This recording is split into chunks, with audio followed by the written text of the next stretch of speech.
ప్రియమైన దేవుని పిల్లలారా, మెరుగైన సమాజానికి మహోన్నతుని పాఠాలు. ఒక సామాజిక అంశంతో ఏర్పాటు చేయబడిన ఈ 3 రోజుల సభలలో 3వ రోజు సభకు చేరి వచ్చిన దేవుని పిల్లలైన మీ అందరికీ ప్రభువైన యేసుక్రీస్తు నామమున శుభములు పలుకుతూ, గత 2 రోజులుగా బైబిలులోని ఎన్నో విషయాలను మనం నేర్చుకుంటున్నాం. ముఖ్యంగా మెరుగైన సమాజం కొరకు బైబిల్ చెప్పిన సంగతులు, మెరుగైన సమాజం కొరకు దేవుడు నేర్పించిన ఎన్నో పాఠాలు.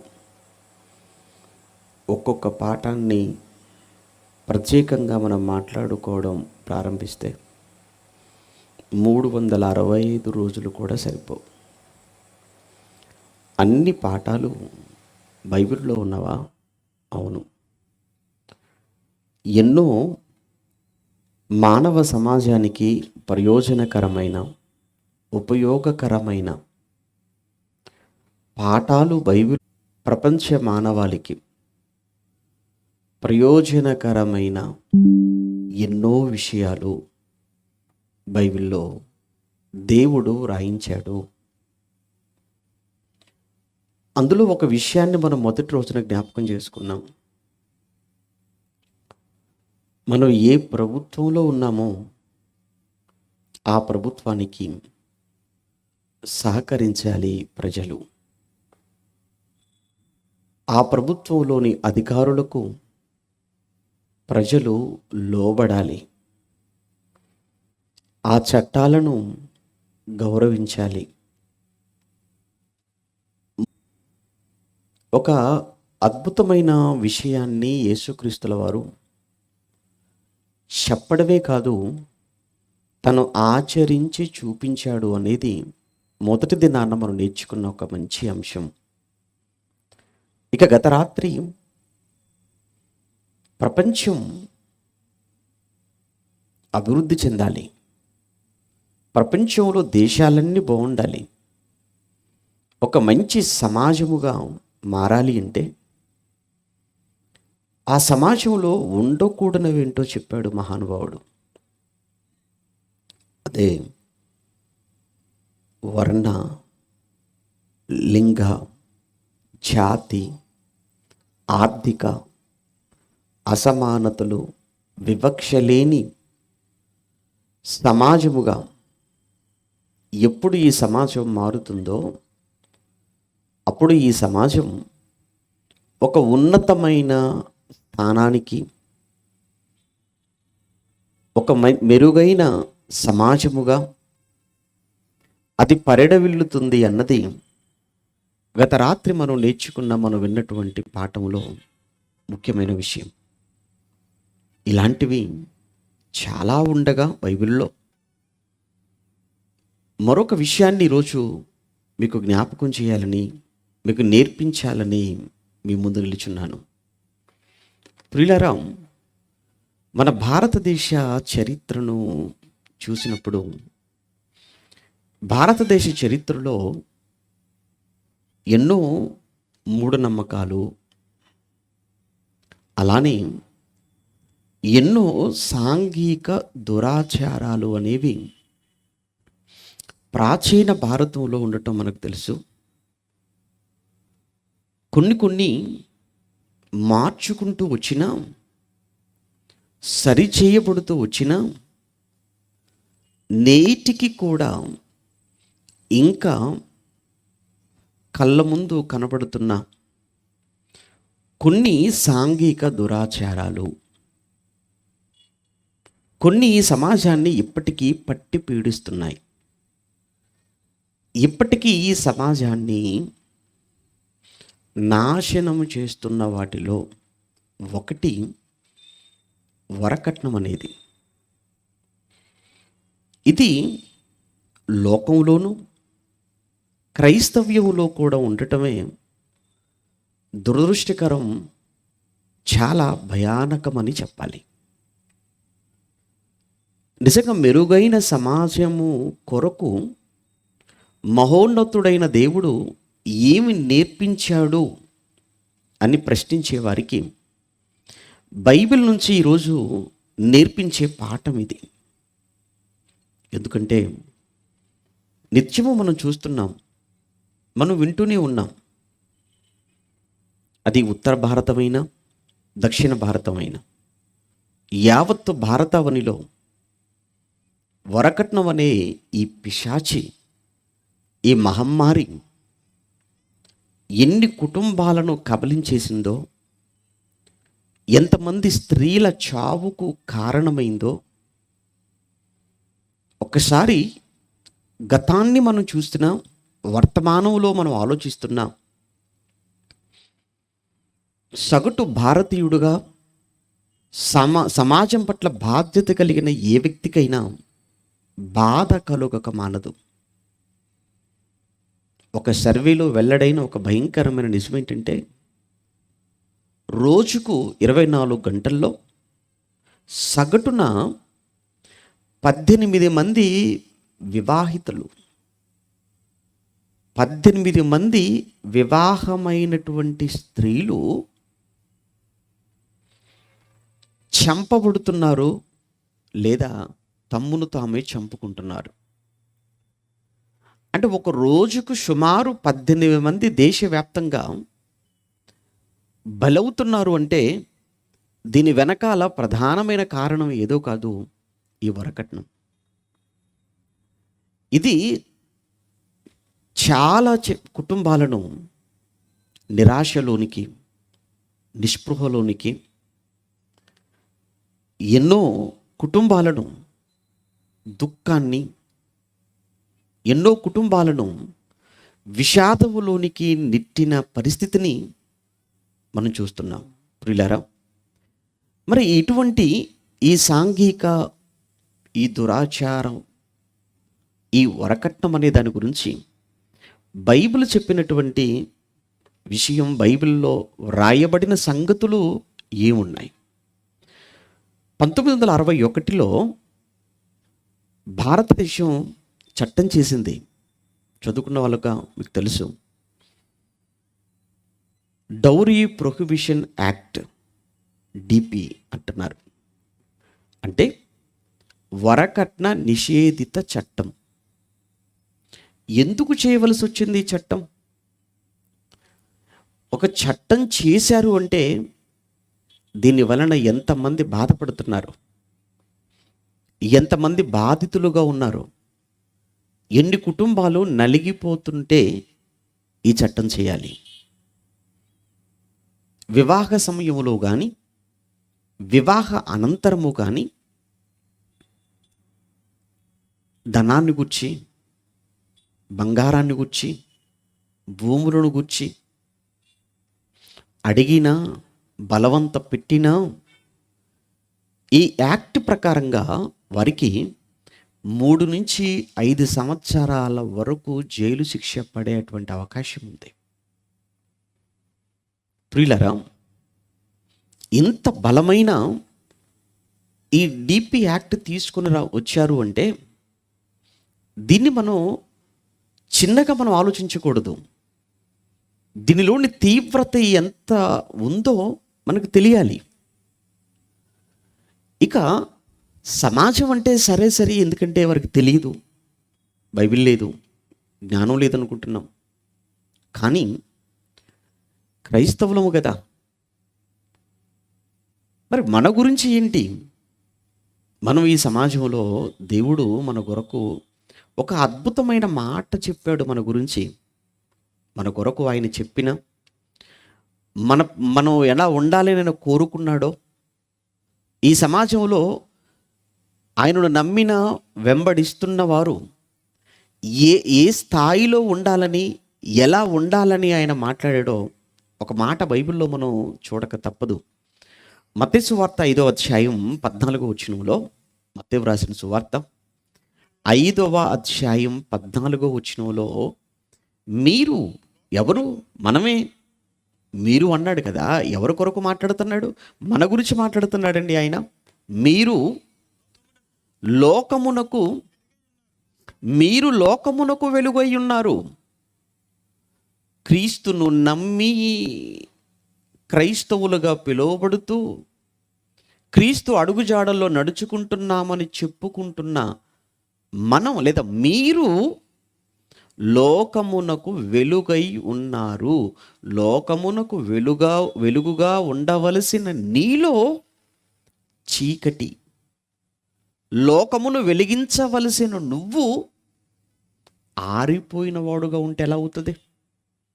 కనుక మన గురించి ఆయన మాట్లాడుతున్న మాట, మీరు వెలుగు ఉన్న చోట చీకటి ఎంత మాత్రము ఉండదు. వెలుగు ఉన్న చోట చీకటికి అవకాశము లేదు. మీరు మీ కుటుంబానికో మీ ప్రాంతానికో కాదు, మీరు లోకమునకు వెలుగై ఉన్నారు అన్నాడు. కేవలం ఇక్కడ యేసుక్రీస్తుల వారి మాటల్లో మాత్రమే కాదండి మన గురించి, ఇదే అర్థంతో కూడిన మాటను అపోస్తులైన పౌలు గారి మాటల్లో మనం చూడగలిగితే, అక్కడ ఇంకా దాన్ని వివరిస్తూ క్రైస్తవ్యాన్ని, క్రీస్తును ధరించుకున్నానని చెప్పుకుంటున్న వారిని ఆకాశమందు జ్యోతితో పోల్చి మాట్లాడుతున్నట్లుగా మనం చూస్తుంటాం. ఫిలిప్పీలకు రాసిన పత్రిక 2వ అధ్యాయం, ఇది మత్తయి 5:14 చూశారు. ఇప్పుడు ఒక్కసారి ఫిలిప్పీలకు రాసిన పత్రిక 2వ అధ్యాయం 14వ వచనాన్ని కూడా ఒకసారి చూడాలి మనం. ఫిలిప్పీలకు రాసిన పత్రిక 2వ అధ్యాయం 14వ వచనం, మీరు ఎవరు? ఫిలిప్పీ పట్టణములో ఉన్న క్రైస్తవ్యమా చెబుతున్నాడు. ఫిలిప్పీలో ఉన్న సంఘమా అంటే ఇది ప్రత్యేకంగా ఎస్పెషల్లీ ఫర్ క్రిస్టియన్స్. అంటే ఆ రోజు ఫిలిప్పీ అనే పట్టణములో క్రీస్తును నమ్మి క్రైస్తవులుగా పిలువబడుతున్న వారిని మాత్రమే ఉద్దేశించి చెప్పబడుతున్న మాట. అంటే ఇది మనకు అప్లై అయ్యే మాట. ఏమంటున్నాడు 2:14లో, మీరు మూర్ఖమైన ఈ వక్ర జనము మధ్య, మూర్ఖమైన ఈ వక్ర జనం, వంకర జనం, అందుకే కదా జ్ఞానం లేదు, తెలివి లేదు, ధనమే మూలం అనుకుంటున్నారు, ధనమే ప్రపంచం అనుకుంటున్నారు, ఈ లోకమే శాశ్వతం అనుకుంటున్నారు. విలువలు లేని సమాజం ఇది, గౌరవం ఇవ్వని సమాజం. తల్లి కన్నా, తండ్రి కన్నా, భార్య కన్నా, భర్త కన్నా, పిల్లల కన్నా వీరి దృష్టిలో దేనికి విలువ తెలుసా?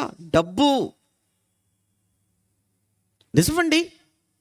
ఈరోజు కన్నవారి కంటే కూడా వారు సంపాదించింది కావాలి పిల్లలకు. అవునో కాదు ఒక్కసారి మీరు ఆలోచించండి. కన్న తల్లిదండ్రుల కంటే కూడా వారు కష్టపడి సంపాదించి కూడబెట్టింది కావాలి తప్ప ఈరోజు కన్నవారిని పట్టించుకునే పరిస్థితి లేదు. అందుకే కదా ఎక్కడ పడితే అక్కడ పుట్టగొడుగుల్లా పుట్టుకొచ్చాయి కదా ఈరోజు వృద్ధాశ్రమాలు. ఆ వృద్ధాశ్రమాలలో వారి శేష జీవితం దుఃఖముతో, బాధతో, విచారముతో, పాత జ్ఞాపకాలతో, చావు కోసం ఎదురు చూస్తూ బ్రతుకుతున్న ఎందరో వృద్ధ తల్లులు, తండ్రులు. ఎవరు లేనివారు అని మీరు అనుకుంటున్నారా? అక్కడున్న వాళ్ళు అందరూ ఉండి అనాథలుగా వృద్ధాశ్రమాల్లో బ్రతుకుతున్నారు. అందరూ ఉండి అన్నీ ఉండి, మర్చిపోకూడదు, అందరూ ఉండి అన్నీ ఉండి వాళ్ళ ఇల్లా, వారు సంపాదించిన ఆస్తుల, దాచిన బంగారమా అంతా లాగేశారు. వారిని మాత్రం తీసుకొని వెళ్ళి అక్కడ పడేశారు. మూర్ఖజనం, వక్రజనం అది. కానీ నువ్వు అందులో నుంచి ప్రత్యేకింపబడ్డాం మనం.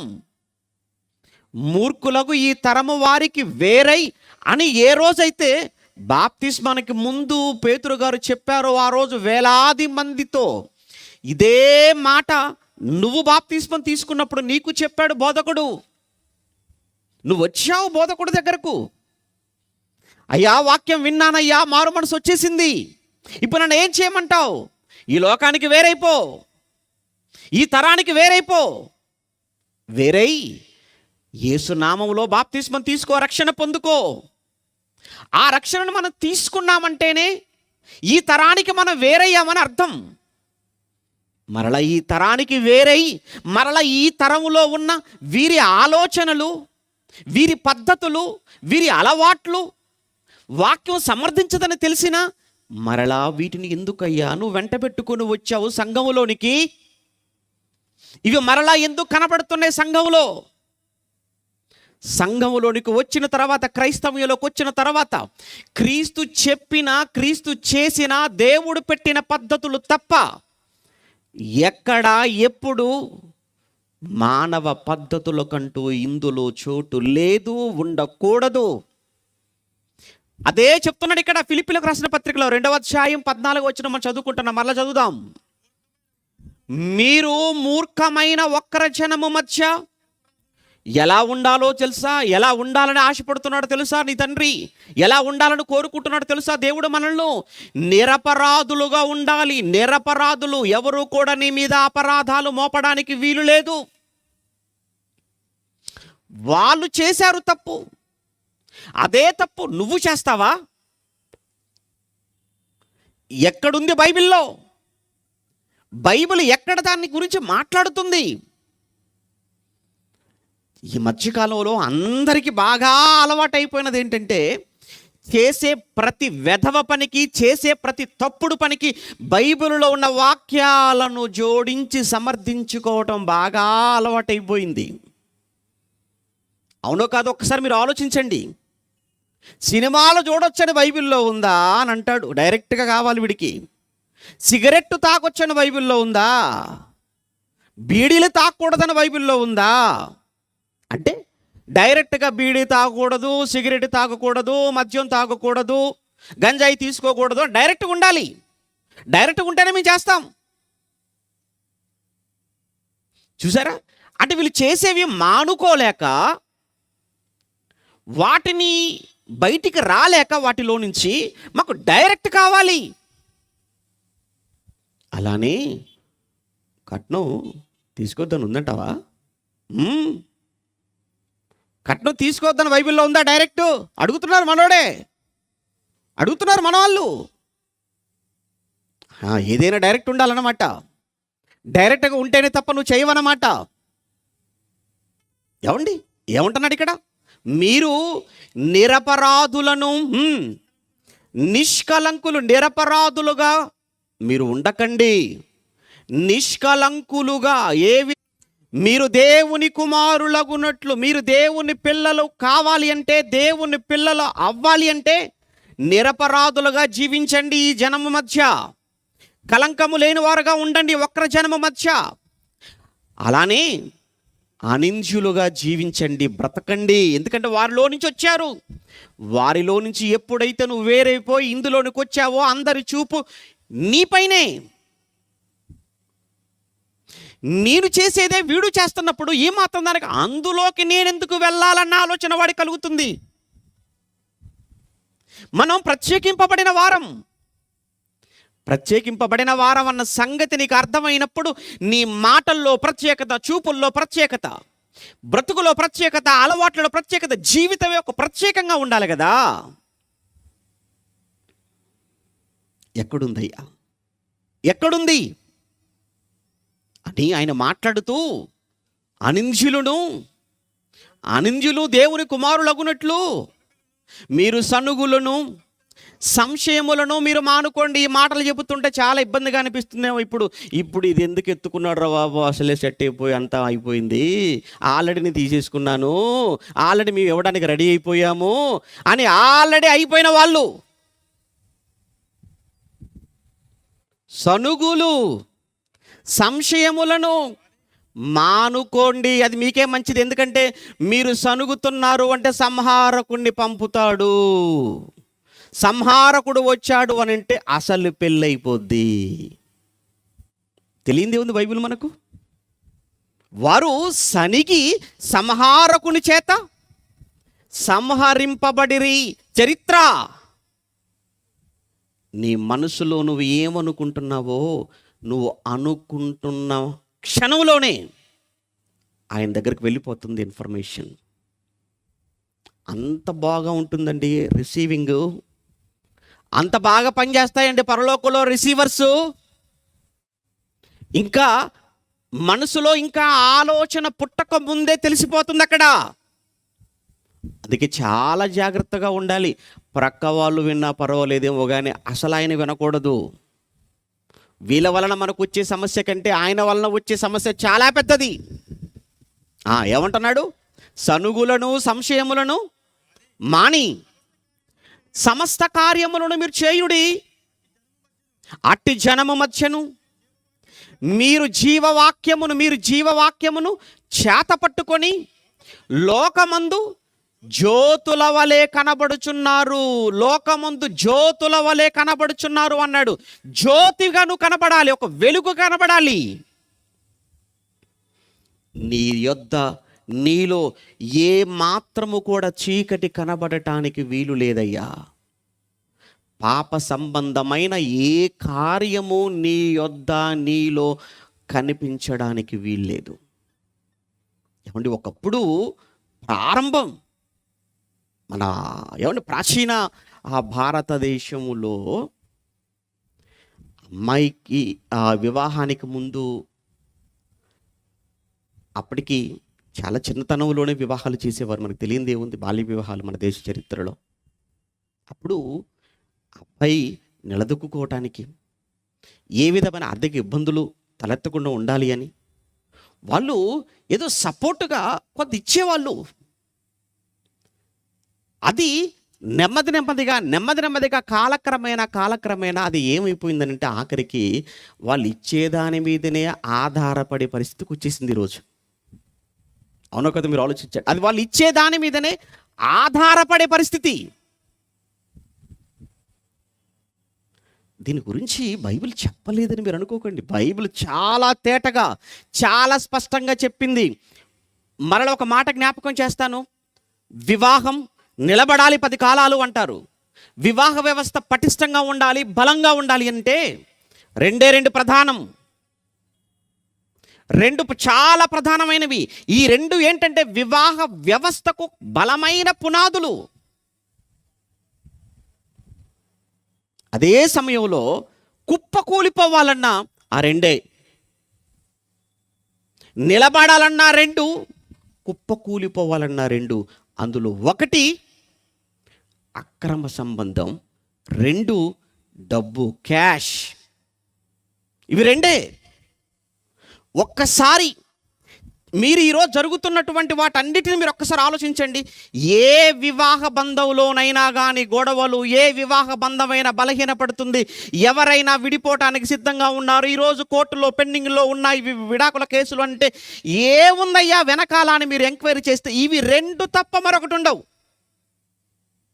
ఒకటి అక్రమం సంబంధం, లేదా రెండు కట్నం. అవునా కదా? ప్రాక్టికల్గా మీరు ఆలోచించండి.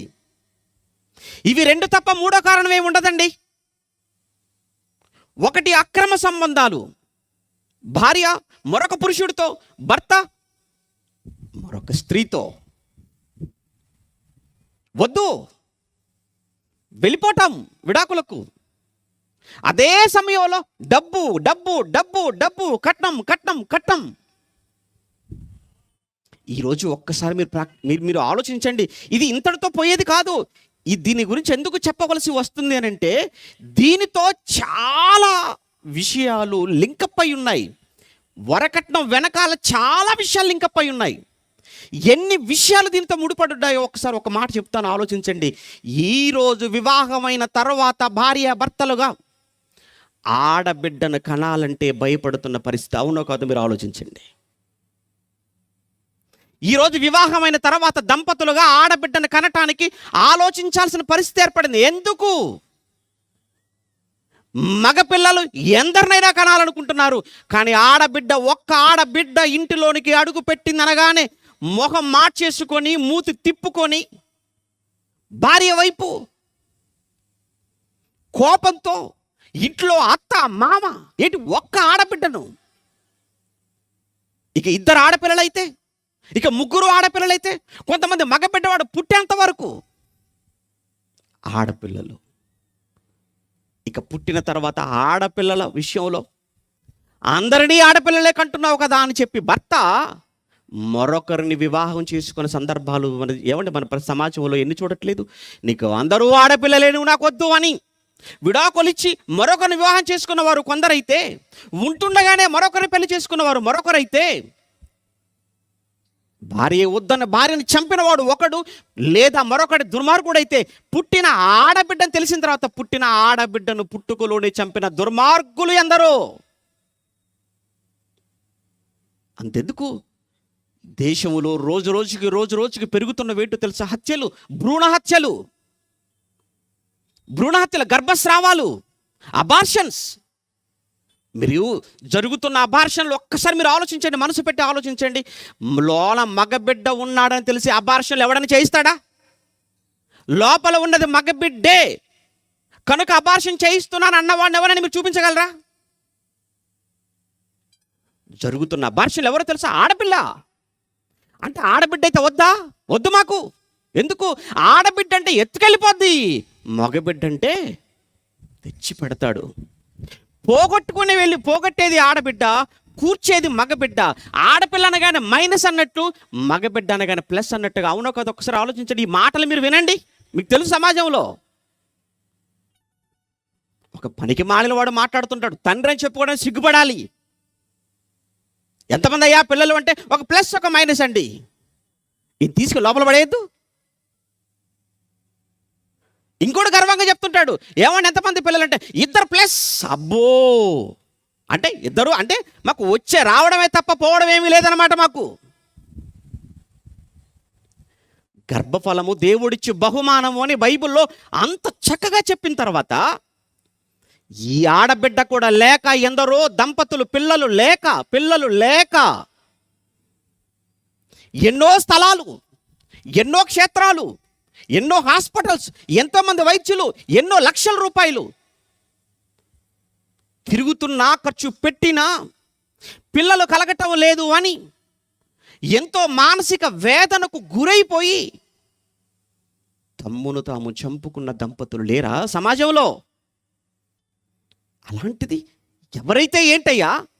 ఎందుకు ఆడబిడ్డ భారం అని ఎందుకు అనుకుంటున్నారు? లోన ఆడబిడ్డని తెలియగానే లోపల ఉంటుండగానే అబార్షన్ రూపంలో చంపుతుంటే, వచ్చిన తర్వాత చంపుతున్నారు. ఆడపిల్లనగానే భారం అనుకుంటున్నారు. కారణం ఏంటంటే, ఇదిగో భవిష్యత్తులో ఆడబిడ్డను మరొక ఇంటికి పంపాలంటే గుర్తొస్తున్నాయి పుట్టుకలోనే. ఊరకనే పంపాలా? చేతి నిండా పెట్టాలి కదా, లక్షల రూపాయలు తీసుకురావాలి కదా, లేదంటే పెళ్ళిళ్ళు అవ్వవు కదా. కట్నాలు ఇచ్చుకోలేక కూడా ఎంతోమంది అవివాహితులుగానే మిగిలిపోతున్న సమాజం అండి. కట్నాలు ఇవ్వలేక పెళ్లి చేయలేకపోతున్నారు. లేదా కట్నాలు ఇచ్చిన తర్వాత ఇచ్చిన లక్షలాది రూపాయల కట్నాన్ని అప్పుగా తీసుకొని వచ్చి అప్పులు తీర్చలేక ఆడబిడ్డను కన్న తల్లిదండ్రులు అప్పులు తీర్చటంలోనే వారి జీవితం అంతా కూడా గడిపేసి కొన్ని సందర్భాలలో అప్పులు కూడా తీర్చలేక ఆత్మహత్య చేసుకుంటున్న సందర్భాలు మనకు తెలియదా? దీని వెనకాల ఇవన్నీ ఉన్నాయి. అందుకే చెప్పాను, ఒకటి కాదు, దీని వెనకాల ఇన్ని ముడిపడి ఉన్నాయి. అందుకే ఇది సాంఘిక దురాచారం అన్నాం. ఇది మంచిది కాదు. ఇది అందుకే ఇది పిశాచి. కుటుంబంలో గొడవలకు, కుటుంబంలో చిత్రహింసలకు, భార్యాభర్తలను వేరు చేయటానికి, కుటుంబాల మధ్య గొడవలు పెట్టడానికి. కట్నమే దరిద్రం అనుకుంటే మరలా అదనపు కట్నం. ఏంటండి వేధింపులు? ఏంటండి బాధలు? ఇది ఆడబిడ్డలను కన్న తల్లి తండ్రి పడుతున్న బాధ. ఎందరో స్త్రీమూర్తులు, ఎందరో పిల్లలు అయిన తర్వాత కూడా పెళ్లిలో ఒప్పుకున్నది ఇంకా ఇవ్వలేదు, ఒప్పుకున్నది ఇంకా ఇవ్వలేదు, ఇంకా బ్యాలెన్స్ ఉంది. ఏంటండి దారుణం? ఏంటి ఘోరం? ప్రభునందు ప్రియమైన దేవుని పిల్లలారా, ఇది సమాజం. కానీ క్రైస్తవ్యం కాదు. ఇది క్రైస్తవ్యం కాదు. క్రైస్తవుడా, నువ్వు సమాజం మధ్య నిలవబడితే ఎలా ఉండాలని చెప్పాడు? నువ్వు ఒక వెలుగుగా ఉండాలి, ఒక జ్యోతిగా కనిపించాలి సమాజానికి. నువ్వు ఒక నిరపరాధిగా ఉండాలి, నిష్కలంకుడుగా ఉండాలి, అనింజుడుగా ఉండాలి. ఎవడు నిన్ను నీ వైపు వేలెత్తి చూపి మాట్లాడటానికి కూడా భయపడాలి. ఇది క్రైస్తవ్యం అంటే. కానీ ఈరోజు ఎంత దారుణం, ఎంత ఘోరం అంటే ఈరోజు ఏమండి, కొన్ని కుటుంబాలు, కొన్ని వివాహ ఆ బంధాలు ఏమంటారు, ఆ వివాహాల గురించి సంబంధాలు, కొన్ని సంబంధాలు అన్నీ బాగుంటాయి. కానీ ఎందుకోనండి రేటు ఎవరు అంతే కదంటే మాట్లాడతారు, పర్లేదండి. ఏంటండి ఏమండి ఎంత చెప్తున్నారండి, వాళ్ళు చాలా పైన ఉన్నారండి అంటారు. ఏమంటే వాళ్ళు 10 వరకు వెళ్తున్నారండి, లేదంటే ఒకళ్ళు 20 అడుగుతున్నారండి. మీకు తెలియదు ఏముంది, అబ్బాయి బాగా చదువుకున్నవాడు అనుకో, అంటే దాని అర్థం ఏంటంటే బాగా ఇచ్చుకోవాలని అర్థం. ఇంకా వాడు ఉద్యోగస్తుడు అనుకో, ఇంకా ఇచ్చుకోవాల్సిందే. అందులో వాడు సెంట్రల్ గవర్నమెంట్ జాబ్ అనుకోండి, అబ్బో వచ్చి పడుతూనే ఉంటాయి. ఇంకా అలానే వాడు స్టేట్ గవర్నమెంట్ జాబ్ అనుకో, ఎంతమంది ఉంటారండి వాళ్ళు, వీళ్ళెంతమంది ఉంటారండి. ఇక అబ్బాయికి ఆల్రెడీ వెనకాల ఆస్తులు ఉన్నాయనుకోండి, ఇక ముట్ట చెప్పాలి ఎంతైనా. ఏమండి ఈ విషయంలో నేను ఏమంటాను అంటే, మగబిడ్డలను కన్నా తల్లిదండ్రులది వాళ్ళు తీసుకోవటం వాళ్ళ తప్పంటం లేదు, ఆడపిల్లల కన్నా తల్లిదండ్రులది కూడా తప్పే. వాళ్ళకెళ్ళే ధనాపేక్ష వీళ్ళకి ఉంది. ఈరోజు ఒక అమ్మాయిని మీరు ఇంటికి పంపించాం, మీరేం ఆలోచిస్తున్నారు, ఆడు సెంట్రల్ గవర్నమెంట్ జాబ్ ఉందా, వాడికి ఉద్యోగం ఉందా అని ఆలోచన. ఎందుకు, ఉద్యోగం ఉంటే నెలలో వచ్చి పడుతుంటాయి కదా, అంటే నీకు ఉంది పిచ్చి. అయితే ఆడి కనీసం సెంట్రల్ కాకపోయినా స్టేట్ అయినా పర్వాలేదండి, చూడండి కొంచెం ఉందండి, అలా అయితే ఇచ్చేస్తామండి అమ్మాయిని. కాకపోతే ఈ రెండు లేకపోయినా వెనకాల ఏమైనా ఆస్తులు ఏమో చూడండి. అంటే వాడు ఉద్యోగం ఉండి వాడు వ్యభిచారైనా పర్వాలేదు, వాడు ఉద్యోగం ఉండి వాడు వ్యభిచారైనా పర్వాలేదు, కానీ మాకు వాడే కావాలి. అంటే ఇక్కడ ఆడపిల్లలను కన్నా తల్లిదండ్రులు కూడా తప్పు చేస్తున్నారు. వాడు గుణవంతుడై ఉంటే, వాడు మంచి క్యారెక్టర్ కలిగిన వాడై ఉండి, దేవుడు అంటే భయం కలిగి, భక్తి కలిగి, మంచి మర్యాదలు, మంచి సంస్కారం ఉన్న వాడైతే చాలండి. వాడికి ఏ ఉన్నా లేకపోయినా పర్వాలేదని, నా కూతుర్ని వాడు గుండెల్లో పెట్టుకుని కంట్లో నీరు రాకుండా చూసుకుంటే చాలండి అని సంబంధాలకు వెళ్ళే ఆడపిల్ల తల్లిదండ్రులుగా మీలో ఉన్నారా చెప్పండి. అందులో ఎన్ఆర్ఐ సంబంధాలంటే ఇంకా మోసెక్కువ. ఎందుకంటే ఆఖరికి నువ్వు నీ బిడ్డను, నీ కూతురును ఆఖరి చూపులు చూసుకునే అవకాశం కూడా నీకు ఇవ్వడాడు. గొప్పగా చెప్పుకుంటావులే, ఏమో చెప్పుకుంటావు, మా అమ్మాయి అండి విదేశాలలో చచ్చిపోయిందండి, ఇదో గొప్ప. ఇదేనా నేర్చుకుంటున్నావు? ఇదేనా బైబిల్ చెప్పింది? తప్పండి. బైబిల్ ఎప్పుడు కూడా వీటి కాదు. వివాహం అనేటప్పటికీ ఏవి క్రైటీరియాగా తీసుకోవాలో, ఏవి వివాహములో ఏవి ప్రధానమని దేవుడు చెప్పాడో అవి పూర్తిగా పక్కన పెట్టేశారు. ఏమండి వివాహం అనేటప్పటికి ఏం గుర్తొస్తే మీకు బాగా తెలుసు కదా, బాగా తెలుసులేండి మీకు. వివాహం అనేటప్పటికి ఏంటి, ఫస్ట్ ఏంటంటే మన క్యాస్ట్, దరిద్రం. క్రైస్తవుడైనా ఏమిటి క్యాస్టా? క్రైస్ట్ లేకపోయినా పర్వాలేదు, కానీ మాకు ఏది ఉండాలి, క్యాస్ట్. నో క్రైస్ట్ అంటే వాడు క్రీస్తు నమ్మినా నమ్మకపోయినా, ఏమంటే వాడు క్రీస్తులో ఉన్నా లేకపోయినా మాకు సంబంధం లేదు, మొత్తానికైతే వాడు మా మా మా మా మా అయి ఉండాలంతే. నెక్స్ట్ ఆ తర్వాత కలర్ కలర్ కలర్ కలర్, రాత్రి చెప్పుకున్నాం కదా కలర్ కావాలి మాకు. ఓహో క్యాస్ట్, ఆ తర్వాత కలర్, మూడో ఏంటి క్యాష్. ఇవ్వండి, బైబిల్ ఇవే చెప్పిందా? ఇవి చూసి వివాహాలకు వెళ్ళారు గనకనే ఈరోజు వివాహాలు బలహీనంగా ఉన్నాయి. అందుకే వివాహాల విలువ లేకుండా పోయాయి. ఒకప్పుడు ప్రపంచంలోనే, భారతదేశంలో ఉన్న వివాహ వ్యవస్థ గురించి చాలా గొప్పగా మాట్లాడుకునేవారు. మీకు తెలియదు కాదు, అబ్బో భారతదేశంలో వివాహ వ్యవస్థ చాలా పటిష్టమైనది అని. కానీ పటిష్టమైన వివాహ వ్యవస్థ కూడా ఈరోజు బలహీన పడిపోయిందంటే కారణం విలువలు లేని పెళ్ళిళ్ళు జరుగుతున్నాయి. విలువలు లేని పెళ్ళిళ్ళు, కులానికి ఉన్న విలువ, ఏమండి కలర్కున్న విలువ, డబ్బుకున్న విలువ, క్యారెక్టర్కు లేకుండా పోయిందండి. కానీ బైబిల్ ఏది ప్రధానమని బైబిల్ చెప్పిందో మనకు తెలియదా? మనకు తెలుసు. గుణం గుణం గుణం గుణం అని ఎంతగా ఘోషించిందయ్యా బైబిల్, ఎంత ఘోషించింది బైబిల్. మాకు గుణం వద్దు, ధనం ధనం ధనం. ఎందుకంటే మీరు ధనాన్ని చూస్తున్నారు, ఎందుకంటే ఉద్యోగాన్ని చూస్తున్నారు అని అంటే, ఆడు పోయినా కానీ మా అమ్మాయికి ఆ డబ్బులతో బతికదు. ఆడే పోయిన తర్వాత ఇక అమ్మాయి అలా అంటే నీ ఉద్దేశం ఏంటంటే నీ కూతురు భర్త లేకుండా ఉన్నా పర్వాలేదు. నువ్వు ఒక తండ్రివి, ఒక తల్లిగా నువ్వు చేసే ఆలోచన ఇదేనా?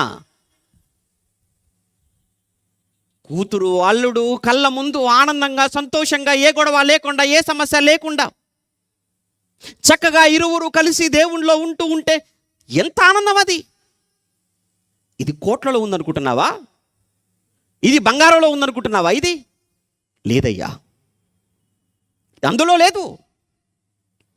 ప్రభునందు ప్రియమైన దేవుని పిల్లలారా, దీనికి మన వాళ్ళు బైబిల్లో ఉన్న కొన్ని చెప్పాను కదా, చేసే ప్రతి తప్పుడు పనికి, చేసే ప్రతి అడ్డమైన పనికి బైబిల్లో ఉన్న సందర్భాలను, బైబిల్లో ఉన్న వాక్యాలను అడ్డేసుకోవటం బాగా అలవాటైపోయింది.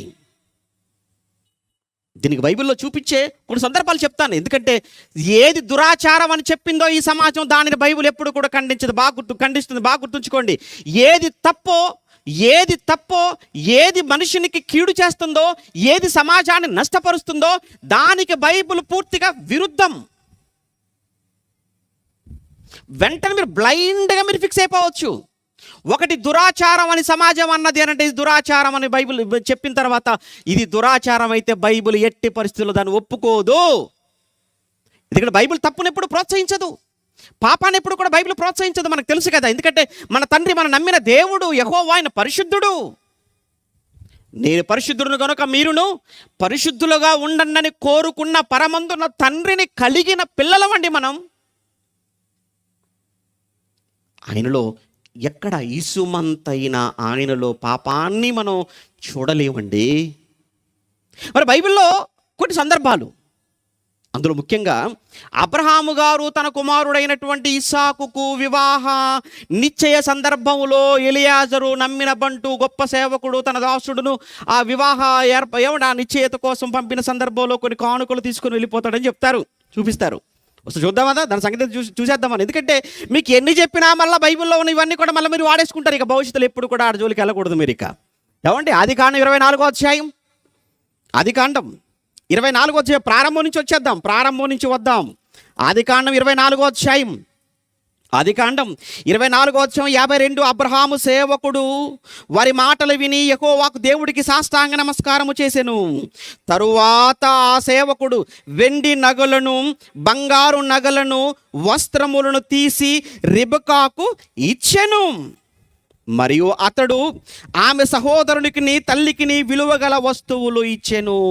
ఎలియాజరు తనతో పాటు వెళుతున్నప్పుడు వెండి బంగారు నగలను తీసుకొని వెళ్ళాడట, వస్త్రములు కూడా తీసుకొని వెళ్ళాడు. అవి తీసుకొని వెళ్ళి ఎవరికి ఇచ్చాడట? రిబకాకు ఇచ్చాడు. రిబకా సహోదరుడికి తల్లికి కొన్ని వస్తువులు, విలువగలిగిన వస్తువులు కూడా ఇచ్చాడు అని ఇక్కడ రాయబడి ఉంది. ఒక విధంగా మాట్లాడితే ఇక్కడ ఎవరికి ఇస్తున్నారు? ఎవరికి ఇస్తున్నారు? వరుడు తరపున వారు ఎవరికి ఇస్తున్నారు?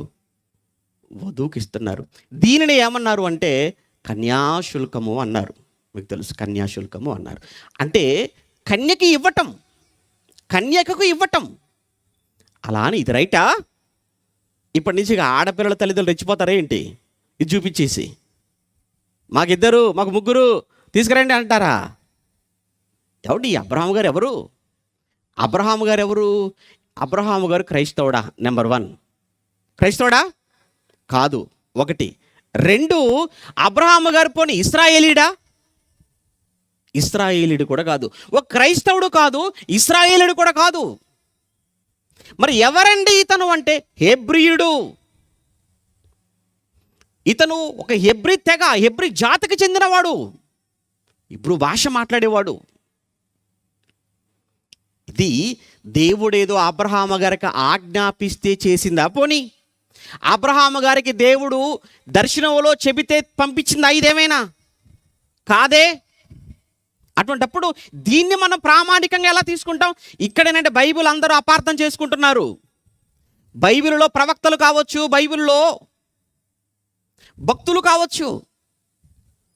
ప్రవక్తలైనంత మాత్రాన, భక్తులైనంత మాత్రాన వారు చెప్పిన మాటలు కానీ, వారు చేసినవి కానీ అన్నీ కూడా మనం అప్లై చేసుకోవటం తప్పు. బైబిల్ ప్రకారంగా దేవుడు వారికి ఏది చెప్పాడో అది మాత్రమే. దావీదు ప్రవక్త అండి, మీకు తెలుసు. దావీదు ప్రవక్త. దావీదు ప్రవక్తలు ఒప్పుకుంటారా? దావీదు ప్రవక్త. దావీదు ప్రవక్త అయినప్పుడు దావీదు తప్పు చేశాడు. ప్రవక్తే తప్పు చేయగలేదు, నేను చేసేయి, తీసుకు లోపల పెడతారు. చేస్తావా? ఆయన ప్రవక్తే కదా, మరి ఆయన చేశాడని నువ్వు చేస్తావా? అందుకే చాలా జాగ్రత్తగా బైబిల్ చదవాలి, చాలా జాగ్రత్తగా బైబిల్ను వ్యాఖ్యానించాలి, బైబిల్ను చాలా జాగ్రత్తగా మనం పాటించాలి. ఇది తెలియకనే కదా బైబిల్ అర్థం కాక, బైబిల్ మతం అని, విదేశీ పుస్తకం అని, బైబిల్లో ఏముందని పనికి మాలిన వాళ్ళు మాట్లాడుతున్నారు అంటే అర్థం, వాళ్ళకి అర్థం కాలేదు. అసలు రోజు చదువుతున్న మనకే అర్థం కావట్లేదు, ఇక వాళ్ళకేమర్థం అవుతుంది? అందుకే ఇక్కడ మనం ఆలోచించవలసింది, అబ్రహాము గారు స్వచ్ఛందంగా, బాగా వినండి, ఇక్కడ బలవంతం కాదు, ఇక్కడ మాట్లాడుకున్నది ఏమీ లేదు. కానీ మన దగ్గర జరుగుతున్నది ఏంటి? అటువైపు వాళ్ళు ఇటువైపు వాళ్ళు, మళ్ళీ అక్కడ వద్దని ఇక్కడ వద్దని, మధ్యలో ఒక ప్లేస్ ఇచ్చేసుకొని అక్కడ కూర్చొని అక్కడ సెటిల్మెంట్ అనమాట. అప్పుడప్పుడు భూములు, ల్యాండ్ సెటిల్మెంట్లు అప్పుడు మీరు చూడండి, ఏమంటే వాళ్ళు ఎంత చెప్తున్నారంటే, వాళ్ళు ఒక 10 వరకు ఉన్నారండి అని అంటే ఇంకో మాట చెప్తారు వెంటనే. ఆ బ్రోకర్ ఏమంటాడంటే, 10 చెప్తున్నా లేకపోతే మనం కూర్చుంటేనంటే తగ్గొచ్చండి అంటారు. ఓహో, అంటే మాటల్లో 10 చెప్తున్నారు కానీ కూర్చుంటేనట తగ్గుతారట. వీళ్ళు కూడానండి 20 దాకా డిమాండ్ చేస్తున్నారు కానీ కూర్చుని తగ్గిపోతారండి. ఏంటిది? ఇది ప్రాపర్టీయా? ఇది ఫ్లాట్ల బిజినెస్ ఇదేమైనా? ఏమండి, చిన్న చిన్న వాటి దగ్గర, ఏమంటే ముఖ్యంగా చూడండి, 1 లక్ష రూపాయల దగ్గరనో, ఒక 50,000 దగ్గరనో, ఒక చిన్న చిన్న ఉంగరాల దగ్గరనో, లేకపోతే మెడలో వేసుకున్న గురుసుల దగ్గరనో, ఏదో చిన్న చిన్న వాటి దగ్గర కూడా పంతాలకెళ్ళి, పట్టింపులకెళ్ళి చిన్న వాటి కోసం సంబంధాలను వదులుకున్న ఎన్ని చూడట్లేదు మనం? అంటే వీళ్ళు దేనికి ఇస్తున్నారు ప్రాధాన్యత, దేనికి ఇచ్చారు విలువ అంటే, నో, అమ్మాయి కాదు, అబ్బాయి కాదు, డబ్బు, ధనం, డబ్బే ప్రధానం అనుకొని జరుగున్న ఏ పెళ్ళైనా ఎంతకాలం అయ్యా నిలబడుతుంది? ఒక్కసారి మీరు మనసు పెట్టి ఆలోచించండి ప్లీజ్. బాధగా ఉన్నా, ఇబ్బందిగా ఉన్నా, అవునండి, నిజం చేదుగానే ఉంటుందండి, సత్యం చేదుగానే ఉంటుంది. కానీ ఒక్కసారి ఆ చేదు, మీరు కానీ ఆ చేదును మీరు స్వీకరించగలిగితే, చేదు లోపలికి వెళ్ళి మిమ్మల్ని మంచిగా చేస్తుందండి. ప్లీజ్ ఆలోచించండి. ఏమండి, ఎంత ఇచ్చినా ఎంతకాలం అండి? ఎంత ఇచ్చినా ఎంతకాలంతో దాంతో మీరు సుఖంగా ఉండగలరు, ఎంతకాలం బ్రతకగలరు చెప్పండి? ఒక ఆయన అంటారులేండి, ఆస్తి ఐస్ ముక్క లాంటిదండి అంటాడు. ఆస్తి అట ఐస్ క్రీమ్ లాంటిదట. అంటే అర్థం ఏంటి? కరిగిపోయేదని. ఇంకొకరు అంటారు, ఏమంత ఆస్తున్నా కూర్చొని తింటే ఏమైపోతాయట? కొండలైనా కరిగిపోతాయి. దీనికోసం అండి వివాహం అంటే ఇదేనా? పెళ్ళంటే ఇదేనా? ఇక్కడ అబ్రహాము గారు తనకెవరు ఇవ్వమనే తనకేమీ చెప్పలేదు. తనేదో తన భార్యకు సంబంధించినవి కావచ్చు, లేదా తను ప్రత్యేకంగా రాబోయేటువంటి కోడల కోసం ముందుగా చేయించి పెట్టుకున్నవి కావచ్చు. మొత్తానికి తను అనుకున్నవి తన సేవకుడికి ఇచ్చాడు, పంపించేశాడు. ఇక్కడ ఏ విధమైనటువంటి టాక్స్, మాటలు అనేవి ఇక్కడ ఏమీ జరగలేదు. అయినా ఇది అబ్రహాము గారు చేశారు అని చెప్పి నువ్వు చేయటానికో, నేను చేయటానికో, మనం చేయటానికో ఇది ఆజ్ఞ అయితే కాదు, తెలిపోయింది. ఇక రెండో విషయానికి రెండవ వ్యక్తి దగ్గరకు వచ్చేద్దామా? అబ్రహాం కొడుకు ఇస్సాకు, ఇస్సాకు కొడుకు యాకోబు. చివరికి వెళ్ళేటప్పటికి మీకు అర్థమైపోతుంది, యాకోబు దగ్గరికి వెళ్ళిపోదామండి. ఎందుకంటే దేవుడు ఏమన్నాడు? నేను అబ్రహాం, ఇస్సాకు, యాకోబుల దేవుడును అన్నాడు కదా. చూద్దాం, యాకోబు దగ్గరికి వెళ్ళిపోదాం. యాకోబు గారి పరిస్థితి మరీ బాధాకరం, చాలా భయంకరం అండి. యాకోబు గారు వెళ్ళారు, ఇక్కడ ఏశావు విషయంలో గొడవపడి అక్కడికి వెళ్ళిపోయేటప్పటికి మామ దగ్గరికి వెళ్ళాడు, మామ ఇంటికే వెళ్ళిపోయాడు. వెలగేస్తానన్నాడు. అయితే ఎవరు చేసుకుంటావు? ఇదిగో చిన్నదాన్ని చేసుకుంటానన్నాడు. అయితే ఒక పని చేయి, 7 ఏళ్ళు పని చేయి అన్నాడు. 7 సంవత్సరాలు పని చేయి అన్నాడు. మాట్లాడలేదండి. ఏమండి, ప్రేమకైది ఏమైనా చేసే. అప్పుడప్పుడు చూసారా, నీకోసం ఏమైనా చేసేస్తాను. ఏం చేస్తావు? టవర్ ఎక్కమంటావా? ఎక్కేస్తాను. పసిఫిక్లో దూకేయమంటావా? దూకేస్తాను. పసిఫిక్ వద్దు, టవర్ దూకైనా బురదకాలలో దూకి వేడైపోద్ది సైడ్ కాలువలో. ప్రేమ. ఏమండి, ఎన్ని సంవత్సరాలట? 7 సంవత్సరాలు కొలువట. విచిత్రం ఏంటంటే అక్కడ రాయబడిన ఒక మాట ఏంటంటే, 7 సంవత్సరాలు కూడా ఆయనకి ఎలాగ అనిపించాయంటే కొన్ని రోజులుగానే అనిపించాయట. ఎందుకంటే మత్తులో ఉన్నాడు. ఏ మత్తు? మద్యమత్తు కాదు, ప్రేమమత్తు. అప్పుడప్పుడు మాట్లాడుకుంటారు కదా, ప్రేయసి ప్రియుడు మాట్లాడుకుంటుంటారు. అబ్బాబ్బాబ్బా, నిన్ను చూస్తూ ఉంటే కొన్ని యుగాలు కూడా ఎలా అయిపోతున్నాయి, క్షణాల్లో గడిచిపోతున్నాయి అంటాడంతే. కవిగా ఎవరు చెప్పారు? ప్రేమలో పడ్డవాడు కవులైపోతుంటారు, కవిత్రులైపోతుంటారు. అక్కడే మనకు అర్థమైపోవాలి ఏంటి మాటలో తేడా, నడకలో తేడా, ప్రవర్తనలో తేడా, ఇంట్లోకి రావటం వెళ్ళిపోవటం, అంత సంథింగ్ తేడా అంటే వీడు మొత్తం తేడా చేస్తుంటారు అర్థం అన్నమాట. అది ఇక్కడ యాకోబు 7 సంవత్సరాలు అయ్యేటప్పటికి, పోన్లే 7 కదా, చక్క 7 సంవత్సరాలు అయిపోయిందండి. వచ్చేసాడు మామ దగ్గరికి. ఇంకేది మీరు అంటే 7 అయిపోయింది కదా, ఇచ్చేసాను అనగానే ఓకేరా వెళ్ళిపో, మొత్తం సిద్ధపడి వచ్చేసి రేపే పెళ్ళి అన్నాడు. వతనకైతే కూర్చోబెట్టేశాడు, ముసుగేసేసాడు. కట్టు తాళి అన్నాడు, తీరా తాళి కట్టురా అన్నాడు, అంతే మెడలో తీశాడు, కట్టేశాడు, ఇద్దరిని గదిలోకి పంపాడు. తెల్లవారిపోయింది. చూసేటప్పటికి ఆగం, పెళ్లి కూతురు మారిపోయింది. అందుకే అప్పుడప్పుడు చూడండి పెళ్లి చేసే వాళ్ళు అడుగుతుంటారు, ఎవరు రాజేంద్రబాబు కూడా అడుగుతుంటారు అప్పుడప్పుడు, పెళ్లి చూపులో చూసిన అమ్మాయి ఏమైనా మార్చి తీసుకొచ్చేసారా అని అడుగుతుంటారు. మీకు ఐడియా ఉందా? మిమ్మల్ని అడిగారా? పోలేండి, ఎందుకంటే మేము నమ్మకం లేండి అలా మార్చరని. కానీ ఇక్కడ మాత్రం చూసి జరిగిపోయింది ఘోరం. గొడవకి వెళ్ళిపోయాడు. జరిగింది ఏంటి అన్నాడు. ఒరేయ్, నువ్వు మీ అన్నం చేసినంత పోల్చుకుంటే చాలా చిన్నదేరా, సైలెంట్గా అయిపో, నీకు కావాలా, చిన్నది కూడా కావాలా? అవును, మరో 7 ఏళ్ళు చేయన్నాడు అంతే. 7 మొత్తం ఎన్ని? 14. ఒక రకంగా చెప్పాలంటే జీవిత ఖైదు. యావజ్జీవ కారాగార శిక్ష పడిన ఖైదీ కూడా ఎన్ని సంవత్సరాలు? 14 years. ప్రేమ ఖైదీ అన్నమాట. ఎవరు? యాకోబు. మొత్తానికి యాకోబు కూడా ఇదే, అంటే భార్య కోసం చూసారా 14 ఏండ్లు ఊడిగం చేశాడు. 14 సంవత్సరాలు కావాలనుకున్నటువంటి భార్య కోసం జీవిత ఖైదు అనుభవించేశాడు. ఇదంతా కూడా చూసేసిందండి ఎవరు? రాహేలు చూసింది, లేయా కూడా చూసింది. ఇదంతా చూసి ఇక 20 ఏళ్ళ తర్వాత అక్కడి నుంచి మొత్తం బయలుదేరి వెళ్ళిపోతున్నారు, వాళ్ళ సొంతూరు వెళ్ళిపోతున్నారు. అలా వెళ్ళిపోతున్న సమయంలో రాహేలు, లేయా ఇద్దరు కూడా యాకోబుతో ఒక అద్భుతమైన మాట అన్నారండి. ఆ మాట మనకు కావాలండి. ఆదికాండం 31వ అధ్యాయం అందుకు 14 వచనంలో 31:14 అందుకు రాహేలును లేయాయు, ఇంకా మా తండ్రి ఇంట మాకు పాలు పంపులు ఎక్కడివి? ఏమండి యాకోబు గారు, యజమాని, ఇంకను మా తండ్రి ఇంట మాకు పాలు పంపులు ఎక్కడివి? ఎందుకంటే అతడు మమ్మును అన్యులుగా చూచుటలేదా? అతడు మమ్మును అమ్మివేసి. ఏంటండి ఈ పదం? ఏంటి మాట? ఏంటి? లాబాను రాహేలును లేను యాకోబు గట ఏం చేశాడట? అమ్మేశాడు. కట్నమిచ్చి అప్పచెప్పారంటే మీ పిల్లలను మీరు వారికి ఏం చేశారనుకోవాలి ఇప్పుడు? చూసారు, చెప్పడానికి చాలా కష్టంగా ఉంది, ఇక్కడ చేసేసాం కాబట్టి అపరాధం. మాట రావట్లేదు, రాదు కూడా. ఇక రేపటి నుంచి నా మీదనే ఏమండి ఎన్నో పెడుతుంటారు ఇంకా, అంతే.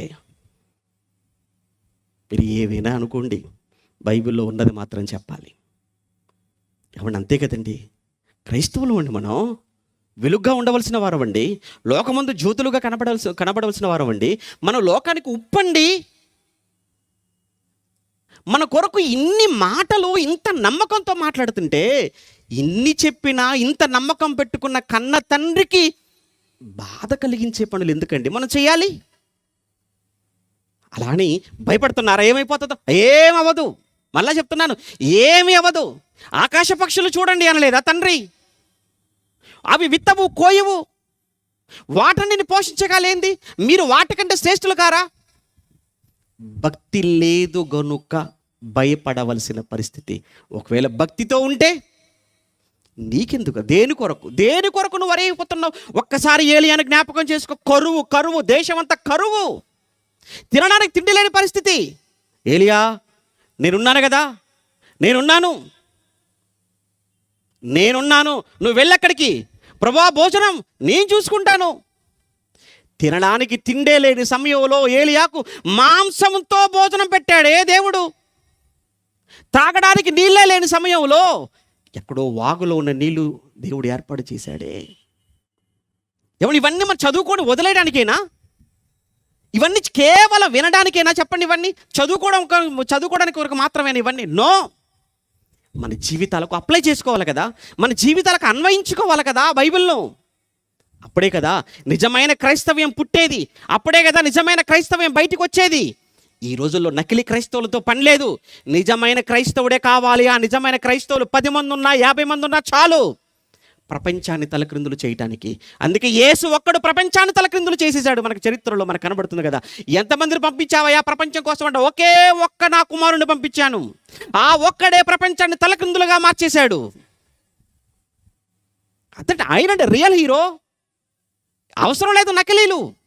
ఒరిజినల్గా ఉన్నవాడు కావాలి. సంఖ్యతో సంబంధం లేదు, సత్తా ఉన్నవాడు కావాలి. నామకార్థమైన వాళ్ళతో పని లేదు, నమ్మకమైన వాళ్ళు కావాలి. దేవుడి కోసం మీరు అలాంటి వాళ్ళు కావాలి. మీరు అలాంటి వారుగా వెళ్ళాలి సమాజంలోనికి.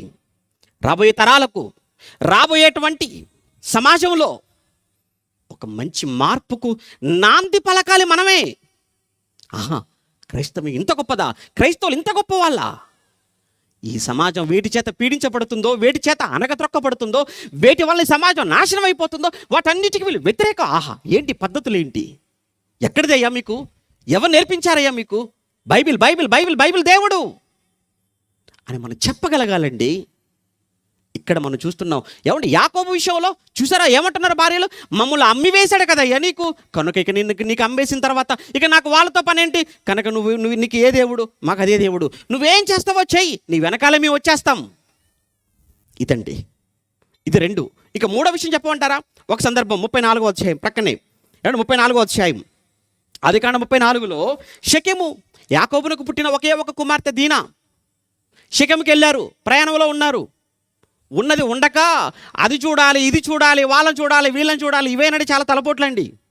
పిల్లల్ని ఎక్కడ పంపకండి, పడిపోతారు ఎవరో పిల్లలు. మేము అక్కడికి వెళ్ళాలి, ఆ పార్క్కి వెళ్ళాలి, ఈ పార్క్కి వెళ్ళాలి, ఆ పార్కులో పోవాలంత మంది ఉన్నారు, అక్కడ కాచుకొని కూర్చొని ఎప్పుడు వస్తారా పిల్లలని. బాగోలేదు, సమాజం బాగోలేదు. ఆ రోజు చూడండి, దీనా వెళ్ళిందట సమాజంలోనికి, షెకెములోకి వెళ్ళిందట చూడటం కోసం అని, కొత్త ప్రాంతం కదా అని. వెళ్ళగానే ఆ షెకెమును ఏలుతున్న హామోరు కుమారుడని షెకెము అనేవాడు చూశాడట. చూడగానే నచ్చిందట, నచ్చగానే పాడు చేసాడట. ఏడుస్తూ ఇంటికి వచ్చేసింది. ఘోరం జరిగిపోయింది అనుకున్నాడు. ఇంటికి వెళ్ళాడు, తండ్రితో మాట్లాడాడు. తండ్రి ఇలా జరిగిపోయింది అనగానే తన్నీరు పట్టుకొని ఇంటికి వచ్చేసాడు.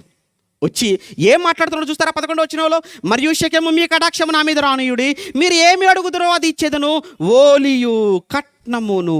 అమ్మో, కట్నం వచ్చేసింది. ఓలియు కట్నమును ఎంతైనను అడుగుడి, మీరు అడిగినంత ఇచ్చేదను, మీరు ఆ చిన్నదాన్ని నాకు ఇయ్యుడి అని ఆమె తండ్రితోనూ సహోదరులతోనూ చెప్పాను. ఎవడు వీడు? వీడికి అబ్రహాంకి సంబంధం ఉందా? ఇతనికి ఇశ్రాయేలుకి సంబంధం ఉందా? ఇతనికి దేవునికి ఏం లేదు. అన్యుడు చేసిన అపరాధం, ఆ అపరాధానికి ఒక రుసుములాగా నేను ఎంతైనా ఇస్తాను, ఇచ్చి వదిలించుకోను, ఇచ్చి చేసుకుంటాను అని ఇక్కడ మాట్లాడుతున్నా. అంటే ఏ సందర్భంలో కట్నం అనే ప్రస్తావన వచ్చిందో అది మనసులో పెట్టుకోండి. సేమ్ ఇదే దేవుడికి ధర్మశాస్త్రాన్ని ఇస్తున్నాడు. దేవుడి దగ్గరికి వెళ్ళిపోదాం. ఇవన్నీ కూడా అబ్రహాము గారికి దేవుడు చెప్పింది కాదు, యాకోబుతో దేవుడు చెప్పింది కాదు. ఇక్కడ కూడా ఒక అన్యుడిగా తన ఆలోచన ఏదైతే ఉందో, వారి పద్ధతులు, వారి దేశ సాంప్రదాయం అది అక్కడ అప్లై చేశాడు. ఇప్పుడు దేవుడి దగ్గరికి వెళ్ళిపోదాం. మన దేవుడు ఏం చెప్పాడో మనకు కావాలని వీళ్ళు ఏం చేశారు మనకొద్దు. దేవుడు ఏం చెప్పాడు ధర్మశాస్త్రంలో? 22 నిర్గమాకాండం, ధర్మశాస్త్రంలో దేవుడు మాట చూద్దాం. 22 నిర్గమాకాండం 16వ వచనంలో, నిర్గమాకాండం 22వ అధ్యాయం 16వ వచనంలో, ఒకడు ప్రధానము చేయ బడని ఒక కన్యను మరలు కొల్పి ఆమెతో శయనించిన ఎడల ఆమె నిమిత్తము ఓలి ఇచ్చి ఆమెను పెళ్లి చేసుకొనవలెను. ఇక్కడ 2 కేసులు చెప్తున్నాడు ఆయన, 2 స్పెషల్ కేసెస్. ఒకటేంటంటే ప్రధానము చేయబడకుండగా, ఒక అమ్మాయి కన్య ఎవరికి ప్రధానము చేయబడకుండగా ఒకడు వెళ్ళి అమ్మాయిని తన వైపుకు తిప్పుకొని బలవంతం చేసి పొడి చేస్తే వాడు ఏం చేయాలట చెప్తున్నాడు. దాని యజమానుడు ఏమన్నాడు? ఓలి ఇచ్చి, అంటే ఆ అమ్మాయి తల్లిదండ్రులకు, ఆ అమ్మాయి కన్న వారికి ఫైన్ అంటే ఫైన్ ఇచ్చి ఆమెను పెళ్లి చేసుకోవాలి. జీవితాంతం అమ్మాయితోనే ఉండాలి. Punishment, fine. ఈరోజు చట్టంలో కూడా మనం చూస్తున్నాం కదా. దేవుడు చెప్పిన మాట ఎప్పుడు ఇవ్వాలి? ఓలి అనేది ఎప్పుడు ఇవ్వాలి? కట్నం ఎప్పుడు ఇవ్వాలి? ఆడపిల్ల తల్లి కానీ తండ్రికి కానీ అమ్మాయికి కానీ, ఇదిగో ప్రధానం కాలేదు, కన్యగా ఉంది, వెళ్ళాడు, చూశాడు, పాడు చేసేసాడు. అయితే ఇంకొక అనుమానం, ఒకవేళ ఎవరికైనా ప్రదానం చేయబడింది, ప్రదానం చేయబడిన అమ్మాయిని పాడు చేస్తే వాడి కోసం ఏం చెప్పాడు తెలుసా? ప్రదానము చేయబడిన అమ్మాయిని ఒకవేళ వాడు పాడు చేస్తే బలవంతంగా వానిని మాత్రమే చంపండి, అమ్మాయిని బ్రతకనివ్వండి. వానిని మాత్రమే చంపండి. ఎక్కడ? ద్వితీయోపదేశకాండం 22వ అధ్యాయం, ద్వితీయోపదేశకాండం 22వ అధ్యాయం 25, 29 వచనాలండి. ద్వితీయోపదేశకాండం 22వ అధ్యాయం 25 నుంచి 29 వచనాలలో రాయబడిన ఆ సారాంశం అంతా అదేనండి. మనకు ద్వితీయోపదేశకాండం 22వ అధ్యాయం 25 నుంచి మనం చదువుతున్నప్పుడు ఈ సందర్భం అంతా అక్కడ మనకు కనబడుతుంది. చూడండి, ఏమంటే అతడు ఆమెను పొలములో కలుసుకొనక 27లో ప్రదానము చేయబడిన ఆ చిన్నది కేకలు వేస్తే ఆమె రక్షకులు లేకపోయాను అని ఇదంతా చెబుతూ 50 వెండి రూకలనిచ్చి ఆ అమ్మాయిని పెళ్లి చేసుకోవాలి. ప్రదానము చేయబడకపోతే 50 వెండి రూకలు ఫైన్, పెనాల్టీ. అంటే ఏ సందర్భంలో ఇవ్వాలన్నది దేవుడు చెప్పాడు. ఇప్పుడు ఇక్కడి నుంచి దేవుడు ఆజ్ఞలు ప్రారంభమయ్యాయి. ఇక్కడ దేవుని ఆజ్ఞలు ఆరంభమయ్యాయి. అది పితరుల కాలం. బైబిల్ చదువుతున్నప్పుడు అది పితరుల కాలం, ఇది ధర్మశాస్త్ర కాలం, ఇది క్రొత్త నిబంధన కాలం. మనం ఏ కాలంలో ఉన్నాం, ఏ కాలంలో ఉన్నావో నీకు తెలియట్లేదు ఇంకా అంటే నీకు అర్థం కావాలి ఏంటంటే నువ్వు పోయే కాలంలో ఉన్నావని. కనీసం అదే నీకు అర్థమైతే చాలు. అందుకే నీకు ఏది అర్థం కావట్లే బైబిలు. ఇందులో ఏది నాకు అప్లై అవుతుంది? క్రొత్త నిబంధన అన్నది ప్రపంచ మానవాళిలో ఎవరైతే క్రీస్తును అంగీకరించి క్రైస్తవ్యంలోనికి వస్తారో అందరికీ అప్లై అయ్యే ఒకే ఒక్క నిబంధన, అది క్రొత్త నిబంధన. ఏమండి, ఇప్పుడు ఇక్కడ తప్ప ఇక ధర్మశాస్త్రం అంతట్లో పాత నిబంధనలో ఓలి ప్రస్తావన, కట్నం యొక్క ప్రస్తావన ఈ సందర్భంలో మాత్రమే చూస్తున్నాం మన ధర్మశాస్త్రంలో. ఇది కూడా ఏ సందర్భం చూసాం కదా, కన్యకను ఎవరైనా పాడు చేస్తే ప్రధానానికి ముందు ఆమె తల్లిదండ్రులకు వాడు అదనంగా ఫైన్గా డబ్బులు ఇవ్వాలి, అమ్మాయిని పెళ్లి చేసుకోవాలి, జీవితాంతం అమ్మాయితోనే ఉండాలి. ఇది రూల్. అంటే ఏ సందర్భంలో కట్నము అన్న ప్రస్తావన బైబిల్లో దేవుడు తీసుకొచ్చాడో చెప్పడానికి దీన్ని మీ ముందు పెట్టాను. ఇది అయిపోయింది. క్రొత్త నిబంధనకు వెళ్ళిపోదాం. ఎందుకంటే మనం ఇప్పుడు ఆ కాలంలో ఉన్నాం. మనకు అప్లై అయ్యేది క్రొత్త నిబంధన. ఈ క్రొత్త నిబంధనలో ఎక్కడైనా దేవుడు ఈ ప్రస్తావన ఏమైనా తీసుకుని వచ్చాడా? కానీ నీకు కట్నం అన్న మాట నీకు కనబడదు, కానీ అదే అర్థం ఎన్నో మాటల్లో. నీ చేతుల కష్టార్జితమును నీవు అనుభవించు. అయిన ఇంకొక మాట, నీ పొరుగువానిదగు దేనిని ఆశించుకు. నీది కాదే, అది నీది కాదు కదా, నీ కష్టం కాదు కదా. కానీ ఈరోజు బలవంతంగానండి ఈరోజు పెళ్ళికి ముందు బలవంతం వసూళ్ళు. ఇప్పుడు ఎంత ఇస్తారో చెప్పండి, ముందు ఎంత ఇస్తారో చెప్పండి, ఆ తర్వాత ఎంగేజ్మెంట్కి ఎంత ఇస్తారో చెప్పండి, పెళ్ళికి ముందు ఎంత ఇస్తారో చెప్పండి, పెళ్లి తర్వాత ఎంత ఇస్తారో చెప్పండి. ఏంది ఇన్స్టాల్మెంట్లా? ఇవి ఇన్స్టాల్మెంట్లో ఇవ్వవలసినవా? ఎక్కడికి వెళ్ళిపోతుంది సమాజం? ఇది మెరుగైన సమాజమా చెప్పండి? దీనివలన ఇంట్లో నీ భార్యను కన్నా అత్తమామ తల్లి తండ్రి వాళ్ళక్కడ బాధపడుతూ ఇక్కడ వీళ్ళని బాధ పెడుతూ నువ్వు ఎలా ఆనందంగా ఉంటున్నావు? అయినా ఒక మాట ఏమంటారంటే, ఏమంటే పోషించాలి కదండి, జీవితాంతం పోషించాలి కదా, పోషించాలి కాబట్టి ఇవ్వాల్సిందే అని చాలా కఠినంగా మాట్లాడుతుంటారండి. ఎందుకంటే ఏంటి, నువ్వు పోషిస్తావని చెప్పి లక్షల రూపాయలు అడుగుతావా? నేను ఒక మాట అడుగుతాను, నువ్వు పోషిస్తున్నావు, ఇంటికి వచ్చినటువంటి నీ భార్య ఏ పని చేయటం లేదా? ఏ పని చేసి పెట్టడం లేదా? ఇంటికి వచ్చినప్పటి నుంచి కాలు మీద కాలు వేసుకొని కూర్చుంటే నువ్వే అన్ని తీసుకొచ్చి చేసి పెడుతున్నావా? పోషించాలి కదా అని మాట్లాడతావు. నీకోసం తను చేసిన త్యాగం ఒకవైపు లక్షల రూపాయలు తీసుకొస్తుంది, మరోవైపు నీకోసం తలదించి తాళి కట్టించుకున్న క్షణము నుంచి తలదించి తాళి కట్టించుకున్న రోజు మొదలుకుంటే తన జీవితంలో చివరి శ్వాస వరకు, ప్రాణం పోయినంత వరకు ఎంత త్యాగం, ఎన్ని త్యాగాలు, ఎంత శ్రమ, ఎన్ని బాధలు. ఎంత చేస్తుందో ఒక్కసారి ఆలోచించండి. నీ ఇంటికి వచ్చింది, వాళ్ళ ఇంటిని మర్చిపోయింది. నీ ఇంటికి వచ్చింది, వాళ్ళ ఇంటి పేరును మార్చుకుంది. నీకు భార్యగా, నీకు, నీ తల్లిదండ్రుల కుటుంబానికి, పుట్టే పిల్లలకు ఎంత పరిచర్య, ఎంత సేవ. ఉదయం లేవాలా, ఉడ్చాలి, అన్నం వండాలి, నీ బట్టలు ఉతకాలి, పిల్లలవి చేయాలి, ఆఖరికి నీకు సుఖం, నీకు సంతోషాన్ని కూడా ఇవ్వాలి కదా. ఎన్ని త్యాగాలయ్యా! ఎప్పటి వరకు? ఒక్కరోజు భార్య ఇంట్లో లేకపోతే, మంచం మీద నుంచి లేవకపోతే నీ పరిస్థితి ఏంటి? ఒక్కసారి ఊహించి ఆలోచించు. మరలా నవమాసాలు మూసింది తను, బాధను అనుభవించింది తను, బిడ్డను కన్నది తను. కానీ స్కూల్లోకి వెళ్ళిపోతే ఎవరన్నంటే, నా కొడుకు, నా కూతురు, రాయి సన్ ఆఫ్ నా పేరు రాసాయి, డాటర్ ఆఫ్ నా పేరు రాసాయి. నీకేమైనా అయింది ఆపరేషను? నువ్వేమైనా మోసావా? లక్షల రూపాయలు ఇవ్వాలి, నీ వెనక రావాలి, నీకు సేవ చెయ్యాలి, నీ ఇంటికి చెయ్యాలి, నీ తల్లిదండ్రులకు చెయ్యాలి, పిల్లలకు చెయ్యాలి, ఆఖరికి పిల్లలు మోయాలి, కనాలి, పెంచాలి, పెద్ద చెయ్యాలి.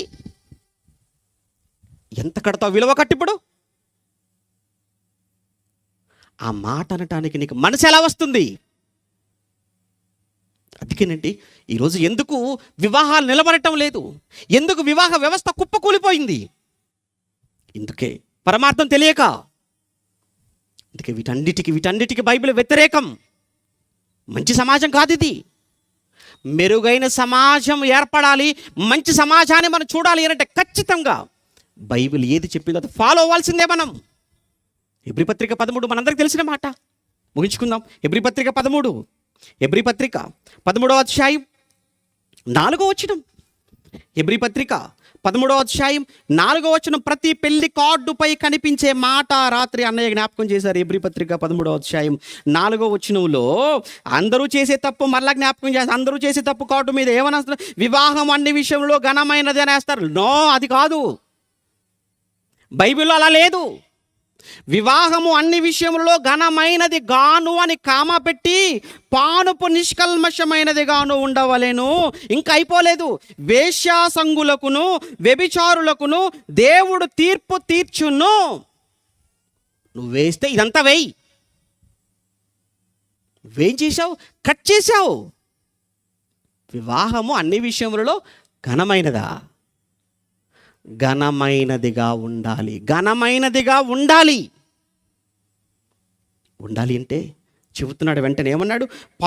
పానుపు వివాహము ఘనముగా ఉండాలి అంటే పానుపు నిష్కల్మషమైనదిగా ఉండాలి. పానుపు గురించి మాట్లాడుతున్నాడు వెంటనే. ఎందుకు? అక్కడే మీ మధ్య సమస్యలు వచ్చేది, అక్కడే మీ మధ్య విభేదాలు వచ్చేది, అక్కడే వివాహ వ్యవస్థ బలహీన పడిపోయేది. చెప్పాను కదా, 2 చెప్పాను కదా, 2 పిల్లర్స్ అని చెప్పాను కదా. అందులో మొదటి పిల్లర్ ఇదే. ఏమండి, బైబిల్ అండి ఇది, మతం కాదు. మతం చెప్పట్లేదు నేను, మా మతంలోకి వచ్చేమని చెప్పట్లేదు. ఇది మంచి సమాజం కోసం చెప్తున్నా, మంచి సమాజం ఏర్పడాలని చెప్తున్నాను. రెండోది ఏమన్నాడు? అక్కడే అదే విషయం చెబుతూ, అదే విషయంలో అక్కడే మాట్లాడుతూ వెంటనే 5వ వచనంలో ఏమన్నాడు?